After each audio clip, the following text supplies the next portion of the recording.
LDL 수치만으로는 이 위험도를 잘 못 잡아낼 것 같거든요. 그렇죠. 더 볼 수 있는 구체적인 지표들, 청소차의 역할을 하는 이 HDL을 제외한 모든 나머지 뭐 LDL, VLDL, 킬로미크론 다 포함을 해서 얘네들의 수치로 참고해 보는 게 LDL 하나만 보는 것보다는 그래도 좀 더 합리적이지 않나. 그게 생각을 이제 넌 HDL 콜레스테롤이죠. 맞습니다. 최근에는 아포비라는 개념 조금씩 바꾸는 과정에서 HDL을 뺀 나머지 수송체 하나당 공통적으로 붙어 있는 물질 하나의 이름을 아포비라고 하는 거거든요.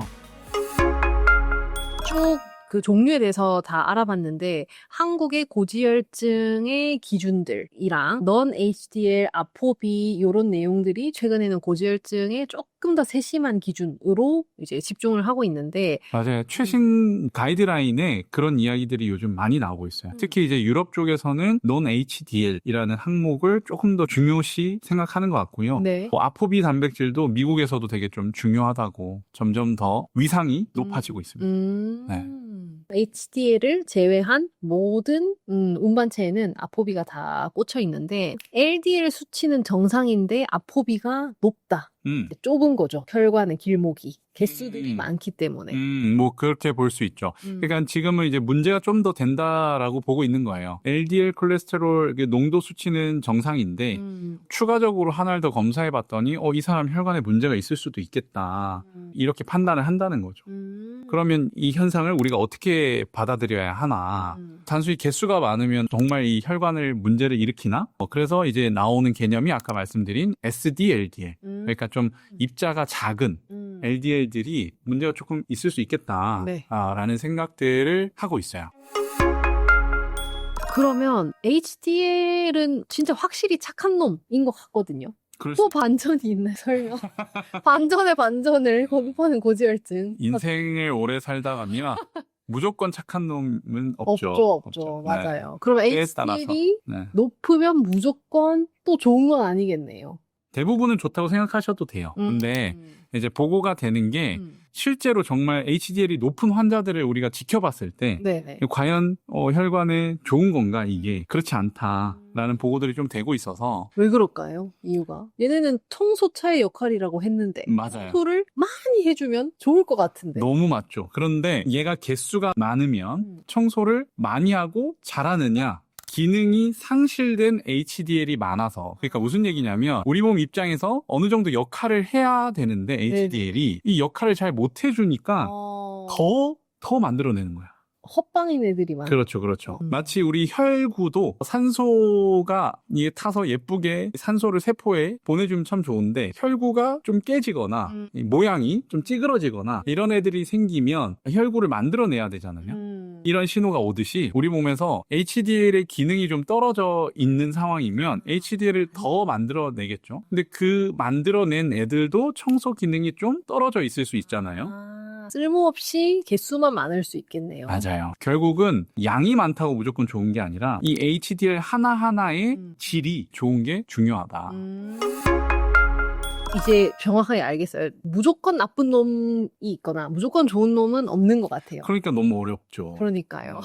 그러면 이 검사 결과들, 검사 지표에 대해서는 대략 알겠는데 어느 정도가 위험한 상태인지. LDL 콜레스테롤 기준으로는 이제 우리가 병원을 갔을 때 진단을 하고 약을 권유하는 게 사실 위험 구간이잖아요. 네네. 그래서 대부분 이제 스타틴이라는 약물을 복용하게 되거든요. 그래서 그 시점은 LDL 기준으로는 160. 요즘 조금 더 정확하게 보고 있다는 non HDL이라는 수치 기준으로는 190. 아포비는 130 이상이 되면 스타틴을 좀 권유하게 되죠. 근데 LDL이 160보다 낮은데 아포비가 130보다 높으면 아까 얘기했듯이 그래도 좀 위험도가 있다고 보는 거죠. 예, LDL만 가지고 내가 안심해도 되지 않는다. 그러니까 안심하고 막 아무거나 또 먹고 이런 분들도 꽤 많을 거란 말이에요. 그럼 안 되죠. 우리가 이 대사증후군이라는 모든 질환들은 단기간, 이틀, 3일 만에 이런 질환이 생기는 게 아니란 말이에요.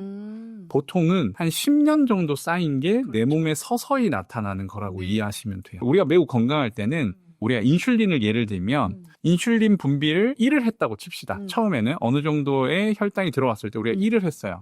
근데 어느 순간부터는 3을 해야 이 혈당을 좀 낮춥니다. 근데 어느 순간은 5, 일을 더 많이 해야 되네. 10.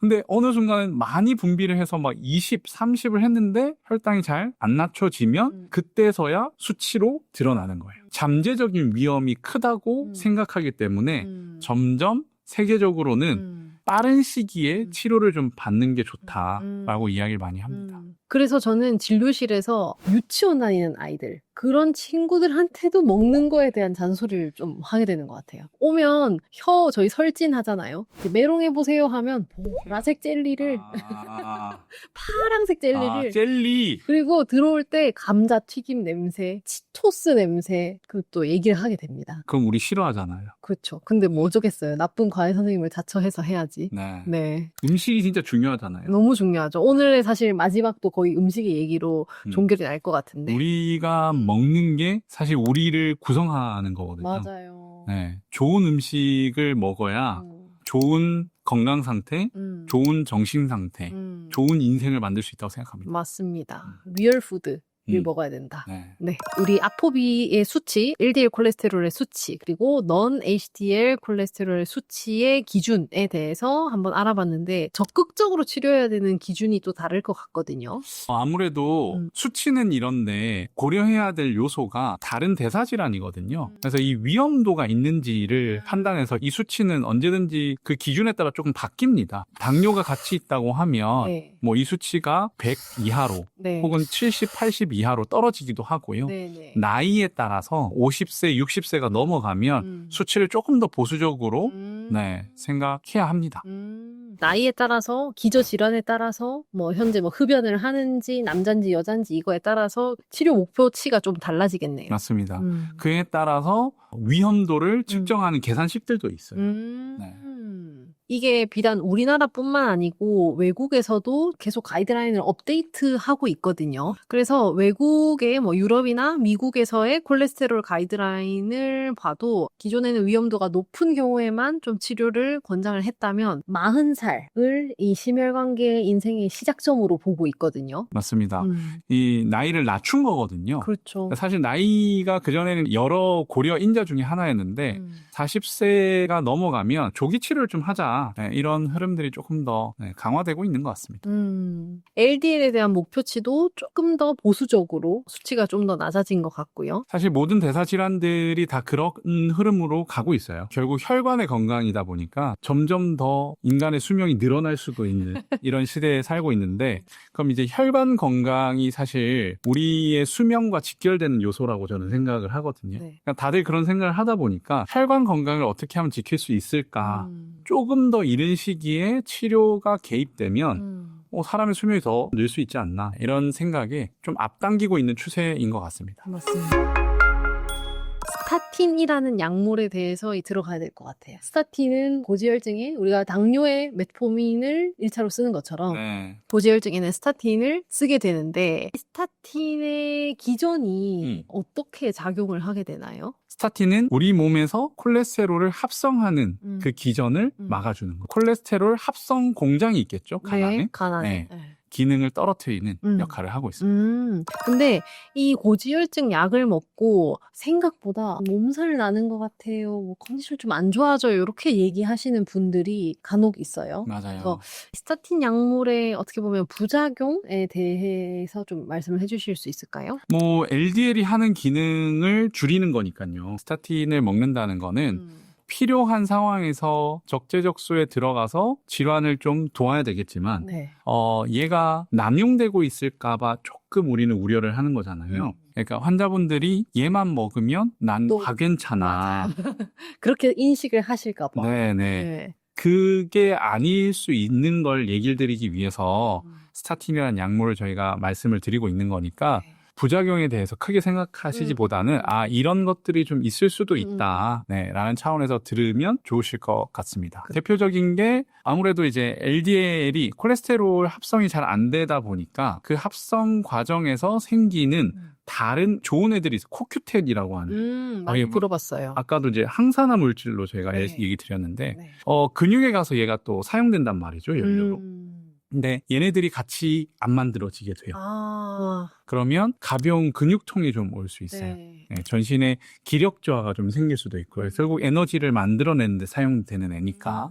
좀 에너지를 덜 만들어내게 되는 맞아요. 아까 LDL 기능 그대로 말씀드리면 면역력도 좀 떨어질 수도 있고요. 뇌 지질, 뇌세포의 구성 성분 중에 하나인데 네네. 그러면 얘들이 조금 약해질 수도 있다.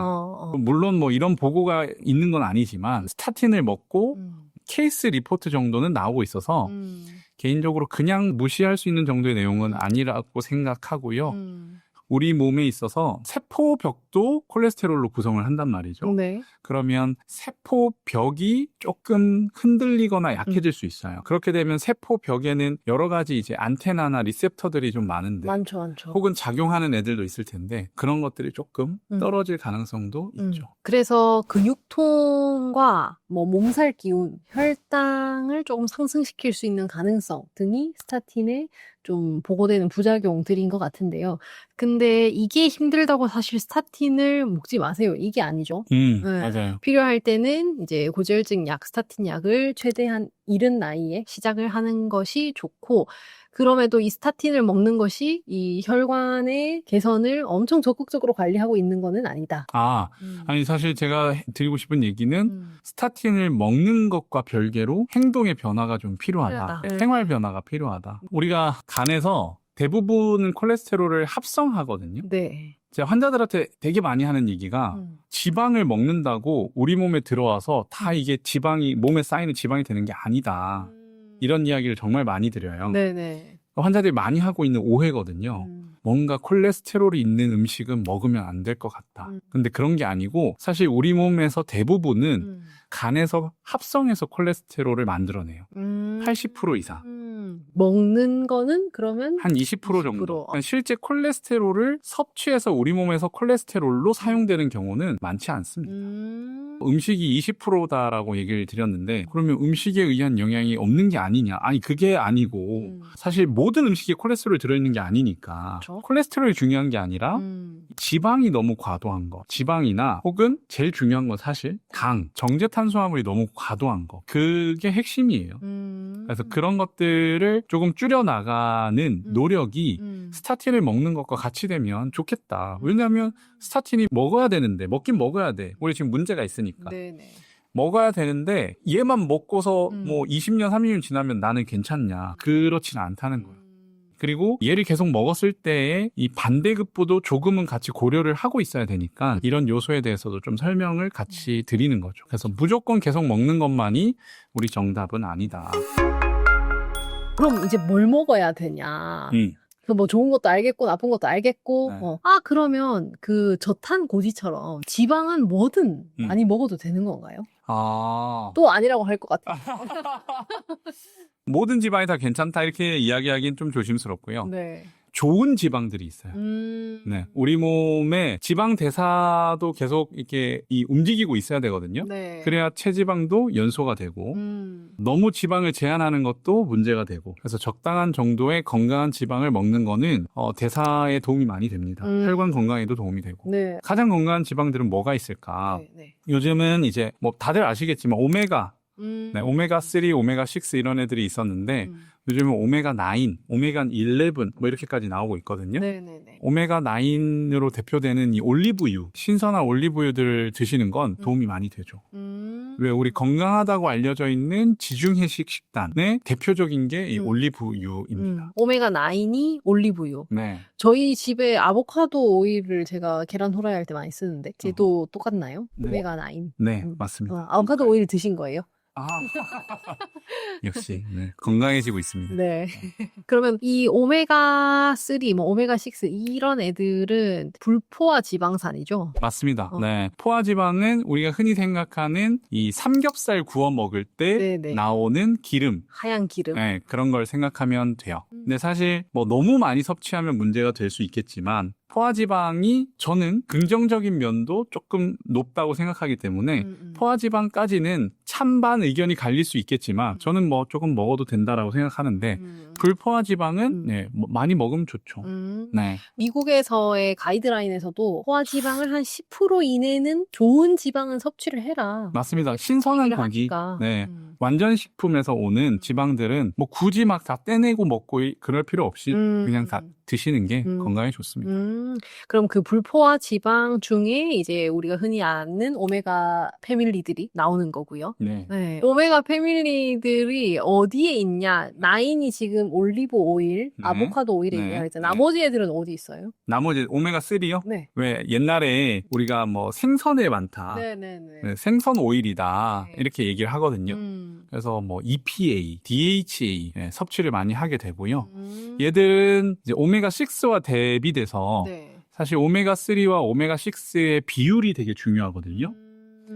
아주 구석기 시대에는 얘가 1대1 비율이었다고 해요. 네네네. 네, 근데 현대에는 오메가3 대 오메가6의 비율이 1대20 정도라고 합니다. 그래서 오메가3는 한의사들이 생각할 때 약간 찬 성질이 있다라고 이해하거든요. 네, 좀 그런 것 같아요. 세포를 좀 부드럽게 만들고 열이 많이 일어나고 있는 상황을 대사가 항진되는 상황을 맞아요. 조금 이렇게 다운, 쿨링하는 요렇게 이해를 하고 있고요. 오메가6는 반대로 양날의 검이거든요. 잘 쓰고 적당하게 있으면 대사도 높아지고 피부 장벽도 튼튼하게 하고 뭐 염증 반응을 좀 일으킨다는 건 사실 상처를 치유하는 거거든요. 그러니까 그런 열에 가깝네요. 네, 치유력, 그러니까 우리 몸을 좀 이렇게 움직이게 하는 네, 이런 기름이라고 이해하시면 돼요. 과거에 비해서 오메가6의 비율이 매우 높아졌어요. 섭취하는 게 훨씬 높다. 네, 옥수수 사료가 원인이지 않나라고 하는데 네, 뭐 네. 예, 하여간 비율이 많이 높아져서 얘들의 비율을 맞추기 위해서 오메가3 섭취를 많이들 권장을 했죠. 네, 그래서 일반적으로 한 1대4 정도가 적당하다라고 알려져 있습니다. 그리고 오메가 11도 있어요. 이 건강 시장도 네. 이 계속 새로운 것들을 내야 되니까 소비자들의 눈높이가 많이 높아지고 있거든요. 제일 프리미엄인가요? 오메가 11? 무조건 제일 좋다라고 얘기하기는 좀 그렇지만 오메가 11은 주로 이제 청어나 꽁치, 꽁치. 한류성 어종에 풍부한 이런 지방산인데요. 네네. 얘네들은 이전의 지질들을 세포막으로 더 이렇게 잘 흡수되도록 하는 이 부스터 역할을 좀 하는 오일이라고 생각하면 됩니다. 네. 그리고 피부의 피지 성분하고 좀 네. 비슷하다라고 해서 피부에도 좀 도움이 된다라고 해서 많이들 복용하시는데 네네. 같이 드시는 게 좋아요. 오메가 9이나 네. 오메가 3 네. 드실 때 네. 오메가 11도 드시면 아까 그 말한 좀 더 흡수가 잘 되게끔 하는데 도움이 된다.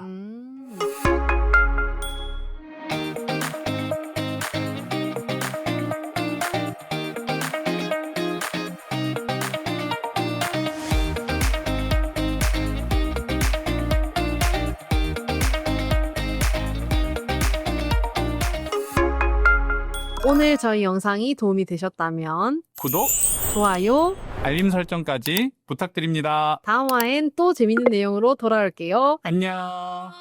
안녕.